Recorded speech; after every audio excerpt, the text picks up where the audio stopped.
مصطفیٰ صلی اللہ تعالی علیہ وسلم کی بارگاہ میں ہدیہ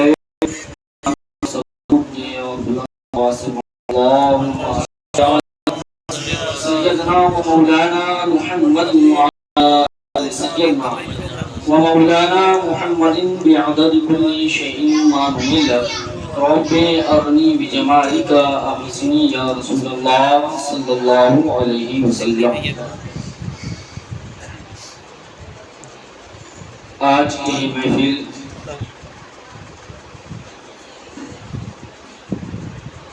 سرکار سیدنا میر میرا پیر پیرا غوث لاثانی محبوب افزانی غوث السمدانی شیخ محی الدین عبدالقادر جیلانی بغدادی رضی اللہ تعالی عنہ کے نام سے منسوب ہے،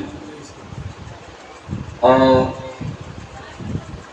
ساتھ ہی ساتھ نیا مکان لینے کی خوشی میں منعقد کی گئی ہے. اور آج کی اس محفل کو عزیزی زبیر انصاری صاحب نے سجایا ہے. اللہ تبارک و تعالی انہیں اس گھر میں رہنا برقرار نصیب فرمائے اور یہ گھر ان کے لیے باعث برکت فرمائے. آپ حضرات کافی دیر سے خلیفہ حضور مناظر اعظم مجدد مراد آبادی صوفی نبی حسن قدیری صاحب، صوفی محمود حسن قدیری صاحب اور مدعی خیر الانام جناب رئیس مداری صاحب اور نیاز مداری صاحب اور فیضان قدیری صاحبان سے نعت شریف سن رہے تھے. اور میرے بعد آپ کو خطیب اہل سنت حضرت علامہ مولانا محمد عمران مداری صاحب قبلہ خطیب و امام نورانی جامع مسجد فجوری خاص سے خطاب سماعت فرمانا ہے. میں چند لمحے کے لیے حاضر ہوا. اللہ تبارک و تعالی عز و جل جل جلالہ و منوالہ قرآن مجید میں ارشاد فرماتا ہے الا ان اولیاء. اس عنوان پر آپ نے اکثر و بیشتر بارہا خطاب سماعت فرمایا. جب جس بزرگ کا عرس آتا ہے، تاریخ وصال آتی ہے، کسی ولی کے نام سے محفل سجتی ہے، تو اکثر علماء اسی کو اپنا عنوان بنا لیتے ہیں. الا ان اولیاء اللہ لا خوف علیہم ولا هم یحزنون کہ خبردار، ہوشیار ہو جاؤ، متنبہ ہو جاؤ. اللہ تبارک و تعالی اس آیت کریمہ میں اپنے بندوں سے جو مخاطب ہو رہا ہے، یہ مخاطب ہونے کا انداز ہے کہ اعلیٰ خبردار ہو جاؤ. یہ جملہ کب کہا جاتا ہے؟ یہ جملہ اس وقت کہا جاتا ہے کہ جب کہنے والا جب کوئی اپنی خاص بات کہنا چاہتا ہے، کوئی اہم بات کہنا چاہتا ہے، تو وہ جس سے کہنا چاہتا ہے اسے اپنی طرف مخاطب کرتا ہے، اسے مخاطب ہو کر اس کی توجہ اپنی طرف کرواتا ہے. جیسے میں مولانا عمران مداری صاحب سے کوئی بات کہنا چاہوں اور خاص بات ہو تو میں کہوں اے مولانا سننا ذرا، مولانا صاحب میری بات تو سنو، ارے ادھر کہاں دیکھ رہے ہو، میری بات سنو، محمود بھائی کی بات مت سنو، تو متنبہ کرے گا انسان. تو اللہ تعالیٰ اپنے بندوں کو ہوشیار کر رہا ہے، متنبہ کر رہا ہے کہ خبردار، ہوشیار ہو جاؤ. الا ان اولیاء اللہ لا خوف علیہم ولا هم یحزنون. اللہ تعالیٰ اپنی بات کہنے سے پہلے بندوں کو ہوشیار کر کے کہہ رہا ہے کہ اللہ کے نیک بندوں جو اللہ کے دوست ہیں انہیں کسی چیز کا غم و خوف نہیں ہے، حزن و ملال نہیں ہے. اللہ تبارک و تعالیٰ کیا کہہ رہے ہیں کہ میرے جو محبوبین ہیں، جو میرے محبوبین ہیں، جن بندوں کو میں نے اپنا دوست بنا لیا ہے، جنہیں اولیاء کی جماعت میں شامل کر لیا ہے، صالحین کی جماعت میں شامل کر لیا ہے، شہداء کی جماعت میں شامل کر لیا ہے، صدیقین کی جماعت میں شامل کر لیا ہے، تو انہیں کسی چیز کا خوف نہیں ہے، کسی چیز کا ملال نہیں ہے، انہیں کسی چیز کا خوف و ملال نہیں ہے، وہ ڈرتے نہیں، انہیں دنیا کی کسی چیزوں سے ڈر نہیں لگتا۔ اللہ تبارک و تعالیٰ نے اپنے بندوں کو متنبع کر کر ہوشیار کر کے کہا ہے۔ تو میرے آقا علیہ السلام کے پیارے دیوانوں، پیارے سنی مسلمان بھائیوں، وہ کون سی وجہ ہے، وہ کیا معاملات ہیں جن کی وجہ سے وہ اللہ کے محبوب بنے، اور محبوب بننے کے بعد انہیں کسی چیز کا خوف نہیں ہے۔ آج انسان پولیس کو دیکھ لے ذرا سا وہ ڈر جاتا ہے، کسی ادھیکاری کو دیکھ لے تو وہ ڈر جاتا ہے، لیکن اللہ والے ہیں، انہیں کسی دنیا کے کسی چیز کا خوف نہیں ہو رہا ہے۔ تو وہ کون سی وجہ تھی؟ تو اللہ تبارک و تعالی قرآن مجید میں آگے ارشاد فرماتا ہے الذین آمنوا وکانوا یتقون، کہ وہ ایمان والے اور متقین لوگ ہیں، یعنی جن کے پاس ایمان ہے اور تقوی ہے تو وہ اللہ کے محبوب بن جاتے ہیں۔ ایمان کیا ہے؟ اللہ کے محبوب، دانۂ غیوب، صاحب الاولاد، سید ابرار، جناب احمد مجتبی محمد مصطفیٰ صلی اللہ علیہ وسلم سے سچی محبت و عقیدت کا نام ایمان ہے۔ اللہ کی وحدانیت کا اقرار کرنے کے بعد اللہ نے زمین و آسمان کو بنایا، اللہ تبارک و تعالیٰ ساری کائنات کو بنایا، اس کا یقین کرنا، اللہ تبارک و تعالیٰ نے چاند و سورج کو بنایا، اس کو یقین کرنا، بغیر چون چاں قرار کیے بغیر یہ دماغ نہیں لگانا کہ یہ آسمان ہے تو کس طریقے سے رکا ہوا ہے، یہ سورج ہے صبح نکلتا ہے شام میں غروب ہوتا ہے تو یہ آسمان میں بنا سارے سے کیسے چلتا ہے، یہ چاند جو ہے یہ پر نکلتا ہے تو پہلے باریک ہوتا ہے پھر موٹا ہوتا ہے، موٹا ہونے کے بعد پورا جو ہے ہلال بن جاتا ہے، 14ویں کا چاند ہوتا ہے، پھر دھیرے دھیرے وہ کم ہوتا ہے تو کیوں اور کیسے ہوتا ہے، بنا دماغ لگائے اس کی اس قدرت کا اقرار کرنا۔ اللہ ہمیشہ سے ہے، ہمیشہ رہے گا، اس کو کسی نے پیدا نہیں کیا، اس نے ساری کائنات کو پیدا کیا، اس کے کوئی ماں باپ نہیں ہے، اسے اونگ نہیں آتی، اسے نیند نہیں آتی۔ اللہ تعالیٰ کا علم غیب ہمیشہ سے ہے، ہمیشہ سے رہے گا، اس کا ذاتی ہے۔ اللہ کی قوت جو ہے، اللہ کی طاقت جو ہے یہ اس کی اپنی ہے، کسی نے دی نہیں ہے، اس کو کسی نے جڑا نہیں ہے۔ اس بات کا یقین رکھنا، اس بات پر ایمان لانا، پھر پیارے آقا صلی اللہ علیہ وسلم کی ذات پر ایمان لانا کہ اللہ تبارک و تعالیٰ کا علم غیب ذاتی علم غیب ہے اور پیارے مصطفیٰ کا علم غیب عطائی علم غیب ہے۔ اللہ تعالیٰ نے پیارے مصطفیٰ کو جو ہے مالک و مختار بنا کر اس دنیا میں بھیجا، اللہ نے اپنے محبوب کو یکتا بنا کر بھیجا، اللہ نے اپنے محبوب کو تمام انبیاء کا سردار بنا کر بھیجا، اللہ نے اپنے محبوب کو جو ہے عالم الغیبی و شہادہ بنا کر بھیجا، اللہ نے اپنے محبوب کو قاسم بنا کر بھیجا، اللہ نے اپنے محبوب کو اس کی تمام نعمتوں کو تقسیم کرنے والا بنا کر بھیجا، اور اپنی جان، اپنی مال، اپنی اولاد، اپنے رشتہ دار، دوست احباب سے زیادہ پیارے مصطفیٰ سے محبت کرنے کا نام ایمان۔ اور میاں پیارے مصطفیٰ سے بڑی محبت کر لی، بڑی عقیدت کر لی، آپ نے سوچا کہ نبی کی محبت، نبی کے نام پہ جی رہے ہیں، نبی کے نام پہ مرنے کا جذبہ ہے تو ہم ایمان والے ہو گئے، تو نہیں نہیں پیارے، پیارے مصطفیٰ ارشاد فرماتے ہیں کہ جو شخص مجھ سے محبت کرنے کے ساتھ ساتھ جس طریقے کی محبت مجھ سے کر رہا ہے اسی طریقے کی محبت، یعنی جان، مال، عزت، آبرو، اولاد، دوست و احباب، سب سے زیادہ جو شخص میری اہل بیت و اطہار سے محبت کرے گا وہ مومن کامل ہوگا، وہ مومن کامل ہوگا۔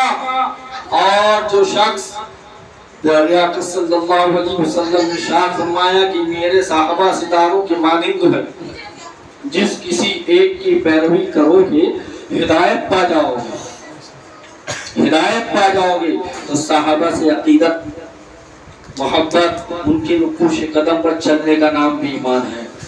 اگر صحابہ کی زندگی چھوڑ کر، صحابہ کا دامن چھوڑ کر دائیں بائیں چلنے لگو گے تو ایمان پھر خطرے میں پڑ جائے گا، کیونکہ اہل بیت و اطہار کی محبت ہمیں کسی نے بتایا، اور محبت کس طریقے سے اہل بیت سے کرنا ہے تو یہ صحابہ نے بتایا ہے۔ اس نے بتایا ہمیں، صحابہ نے بتایا ہے۔ ہم نے صحابہ سے سیکھا کہ رسول پاک سے محبت کس طریقے سے کرنا ہے، اہل بیت و اطہار سے محبت کس طریقے سے کرنا ہے۔ جب ایمان مکمل ہوا اور تقوی ہم نے اختیار کیا، جس نے بھی تقوی اختیار کیا، تقوی کیا ہے، متقی لوگ کون ہیں، تقوی انسان کیسے اختیار کرے گا؟ دوستو، بہت سارے لوگ تقوی کو کس زمرے میں لیتے ہیں؟ وہ تقوی ہے، کسی کی چائے بھی نہیں پیتے ہیں وہ۔ یہ کون سا تقوی ہے بھائی؟ کسی کی چائے نہیں پینا۔ میرے آقا علیہ السلام ارشاد فرماتے ہیں کہ کوئی شخص اگر تمہیں 3 مرتبہ دعوت دے، جس چیز کی دعوت دے اسے قبول فرما لو۔ اچھا، آج کے زمانے میں ہے کوئی یہ بتا دے کہ کس کی کمائی کیا ہے؟ جب تک بندہ خود نہ دیکھ لے، انومان خود لگا سکتا ہے؟ بالکل نہیں۔ ارے وہ کسی کو وہاں کھاتے نہیں ہیں۔ ارے تقوی کس کہتے کسے ہیں؟ تقوی اسے کہتے ہیں کہ اللہ تبارک و تعالی نے اور رسول پاک صلی اللہ علیہ وسلم نے جن کاموں سے منع کیا ہے، جن کاموں سے منع کیا ہے اس سے رک جانا، اس سے رک جانا، جن کاموں کا حکم دیا اسے کر جانے کا نام تقوی۔ بندہ نماز نہیں پڑھ رہا ہے، قرآن کی تلاوت نہیں کر رہا ہے، کسی کی چائے نہیں پی رہا، تو پیتا نہیں ہوں، پتہ نہیں کمائی کیسی ہوگی، اور وہ کمائی سے پہلے نماز رہتے ہیں۔ قرآن کی تلاوت حقوق العباد ہے، اور تقوی ہی ہے اور ایمان ہی ہے جو بندے کو اللہ تبارک و تعالیٰ کا محبوب بنا دیتا ہے، اللہ تعالیٰ کا محبوب بنا دیتا ہے۔ ارے ذرا سوچئے نا، ابھی آپ نے صوفی نبی حسن صاحب سے سنا کہ ایک عورت کو کچھ بدمعاش پریشان کر رہے تھے، وہ سرکار غوث پاک کی مریدہ تھی، اس نے سرکار غوث پاک کو یاد فرمایا تو سرکار غوث پاک نے اپنی کھراوا یعنی اپنی لکڑی کی چپل کو جو ہے انگلی کا اشارہ کیا تو وہ جا کر جو ہے ان کے سروں پر جو ہے مارنے لگی، وہ لوگ لولان ہوئے اور وہ چلی گئے۔ تو یہ طاقت، یہ قوت سرکار غوث پاک میں آئی کہاں سے؟ سرکار غوث اعظم رضی اللہ تعالی عنہ ارشاد فرماتے ہیں کیا کہ میرا مرید جو سلسلہ قادریہ میں داخل ہو گیا تو وہ میرا مرید ہوا، اور میرا مرید مصیبت کے وقت مجھے جب یاد کرے گا، میں مشرق میں رہوں گا، وہ مغرب میں یعنی دنیا کے ایک کونے میں میں، دوسرے کونے میں وہ مجھے یاد کرے گا تو میں وہاں سے اس کی امداد کے لیے پہنچ جاؤں گا۔ سبحان اللہ۔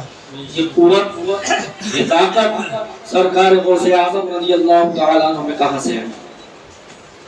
سرکار غوث اعظم رضی اللہ تعالیٰ عنہ جب وعظ شریف فرماتے تھے تو بڑا مجمع ہوا کرتا تھا، ہزاروں کا مجمع ہوا کرتا تھا، تا حد نظر سر ہی سر نظر آتا تھا۔ اس وقت کے مفسرین اعظام، خطبہ حضرات کے مجمع میں اتنی بھیڑ نہیں ہوتی تھی جتنی وہاں ہوتی تھی۔ سرکار غوث پاک کو اللہ تبارک و تعالیٰ نے وہ قوت عطا فرمائی تھی کہ آپ جب وعظ فرماتے تھے جو اول صف میں بیٹھ کر سنتا تھا، جتنی آواز میں اتنی ہی آواز میں آخری صف والا بھی سنا کرتا تھا۔ ابھی میں بول رہا ہوں میری آواز کو تھوڑی دور تک پہنچانے کے لیے سہارا لیا جا رہا ہے مائک کا، لاؤڈ اسپیکر کا سہارا لیا جا رہا ہے۔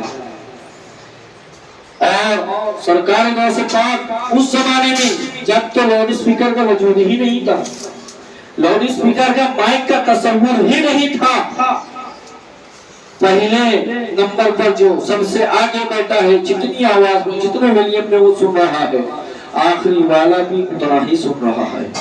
یہ قوت، یہ طاقت آئی کہاں سے ان کے پاس؟ سوچنے کی بات ہے۔ اس وقت میں مفسرین کرام سرکار غوث پاک کی محفل میں آئے، سرکار غوث پاک واعظ فرما رہے ہیں، تفسیر بیان فرما رہے ہیں، ایک تفسیر بیان کی، دو تفسیر بیان کی، تین بیان کی۔ مفسرین نے کہا کہ یہ تو ہم بھی سنتے ہیں، یہ تو ہمیں بھی آتی ہے، یہ تو ہمیں بھی آتی ہے۔ حتیٰ کہ سرکار غوث پاک نے ایک ہی آیت کی 15 تفسیر بیان فرمائی۔ ان لوگوں نے آپس میں کہا، امام راضی نے، کہ ہمیں بھی آتی ہے۔ 16ویں تفسیر جیسے سرکار غوث پاک نے بیان فرمانا شروع کی تو انہوں نے کہا یہ ہمیں نہیں آتی ہے۔ امام راضی اپنے وقت کے بڑے مفسر، بڑے محقق، بڑے عالم گزرے ہیں، تو سرکار غوث پاک کو اتنا علم و اتنی قوت کہاں سے آئی؟ وہی تقوی اختیار کرنے سے آئی، اللہ اور اس کے رسول کے بتائے ہوئے کاموں پر عمل کرنے سے آئی، اپنی روحانی قوتوں کو بڑھانے سے آئی۔ انسان دو چیزوں کا بنا ہوا ہے، ایک جسم، ایک روح۔ انسان دو چیزوں کا بنا ہے، ایک جسم، ایک روح۔ روح کی طاقت الگ ہوتی ہے، جسم کی طاقت الگ ہوتی ہے۔ اگر جسم سے روح کو الگ کر دیا جائے، جسم سے روح پرواز کر جائے، تو مجھے بتائیے کوئی شخص ہے اسے جنوں میں شمار کرتا ہو، اسے اس کے نام سے مخاطب کرتا ہو، اسے اس کے نام سے بلاتا ہو؟ نہیں۔ کیا کہا جاتا ہے؟ بڑی بڑی ہوئی ہے، لاش بڑی ہوئی ہے، نہ کوئی سلام کرتا ہے، نہ نام سے یاد کرتا ہے۔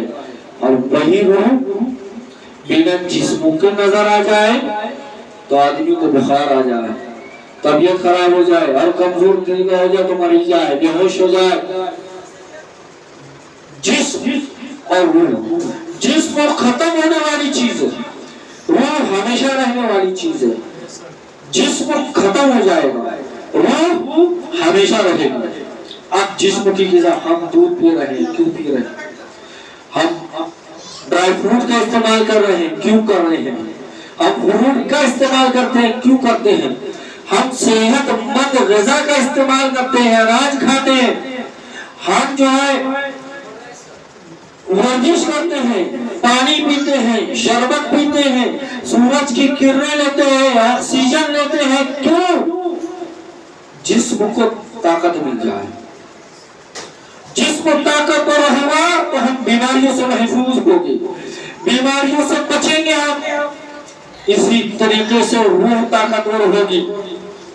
جب روح طاقتور ہوگی تو اللہ تعالی ہمارا روحانی مراتب میں بلندی عطا فرمائے گا۔ ایک روح لاکھوں انسان کا کام اکیلے کر جاتی ہے، جسم کی طاقت اور ہوتی ہے، روح کی طاقت اور ہوتی ہے۔ اب روح کی غذا کیا ہے؟ روح کی غذا نماز ہے، روح کی غذا قرآن کی تلاوت ہے، روح کی غذا درود شریف ہے، روح کی غذا صدقہ خیرات ہے، روح کی غذا کھانا کھلانا ہے، روح کی غذا درود پڑھنا ہے۔ یہ محفل میلاد میں ہم بیٹھے ہوئے ہیں، یہ ہم روحانی غذا کو حاصل کر رہے ہیں۔ جس طریقے سے ہم نے جسمانی غذا کو حاصل کی، اسی طریقے سے روحانی غذا ہم حاصل کر رہے ہیں۔ جس طریقے سے جسمانی غذا کا حاصل کرنا ضروری ہے، اسی طریقے سے روحانی غذا کا حاصل کرنا ضروری ہے۔ جس طریقے سے روحانی غذا جسمانی غذا حاصل حاصل کرنے سے جو ہے جسم طاقتور ہوتا ہے، برپا ہوتا ہے، امیونٹی پاور بڑھ جاتی ہے، قوت مدافعت بڑھتی ہے۔ اسی طریقے سے روحانی غذا جب بڑھتی ہے، روحانی غذا لیتے ہیں، ہماری روحانیت جب بڑھتی ہے، اس کی امیونٹی پاور بڑھتی ہے، روح قوت یافتہ ہوتی ہے، تو اللہ کی محبت بن جاتی ہے، اللہ اس روح کو اپنا مقرب بنا لیتا ہے۔ میرے آقا علیہ السلام کے پیارے دیوانوں، اب جس طریقے سے ہم غذا کمزور لیں گے، ہم خراب غذا کا استعمال کریں گے تو ہمارا جسم کمزور ہوگا، ہم بیماریوں کا شکار ہوں گے۔ خراب غذا، باسی غذا کو کھائیں گے، مہکی ہوئی غذا کو کھائیں گے، سڑے گلے فروٹ کو کھائیں گے تو ہم بیماری کا شکار ہوں گے، ہم گندگی کے پاس جائیں گے تو بیماری کا شکار ہوں گے۔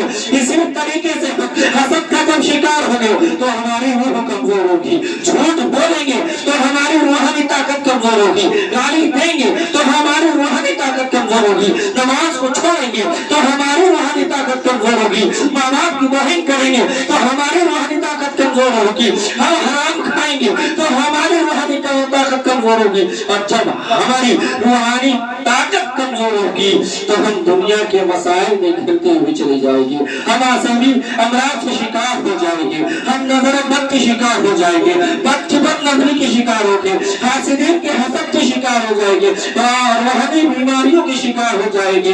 تو معلوم کیا ہوگا کہ ہم جب روحانی طاقت کو بڑھائیں گے، اور روحانی طاقت قرآن کی تلاوت سے ملے گی، روحانی طاقت ہمیں نماز سے ملے گی، روحانی طاقت اللہ کے ذکر و اذکار سے ملے گی۔ جب ہماری روحانی طاقت بڑھ جائے گی تو ہماری روحانی طاقت جب بڑھے گی تو ہم جملہ پریشانیوں سے محفوظ ہوں گے، اور اللہ تعالیٰ اپنا محبوب بندہ بنا لے گا، اپنا محبوب بنا لے گا۔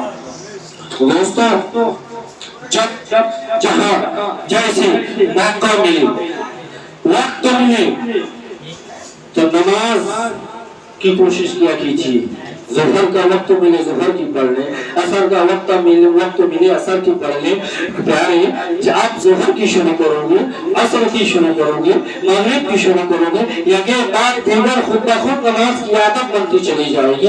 جب آپ خالی بیٹھے ہو تو پیارے مصطفیٰ کی بارگاہ میں درود پڑھو، پیارے مصطفیٰ کے رشتہ محبت کو قائم کر لو، جب وقت ملے تو اللہ کا ذکر کر لو، قرآن کی تلاوت کر لو، اور جب ہم ان کاموں کو کرنا شروع کر دیں گے تو اللہ تبارک و تعالی ہم سے خوش ہوگا اور اپنا محبوب فرما لے گا۔ پھر ہم بھی اسی آیت کے ترجمان بن جائیں گے، الا ان اولیاء اللہ لا خوف علیہم ولا هم يحزنون الذین آمنوا وكانوا يتقون۔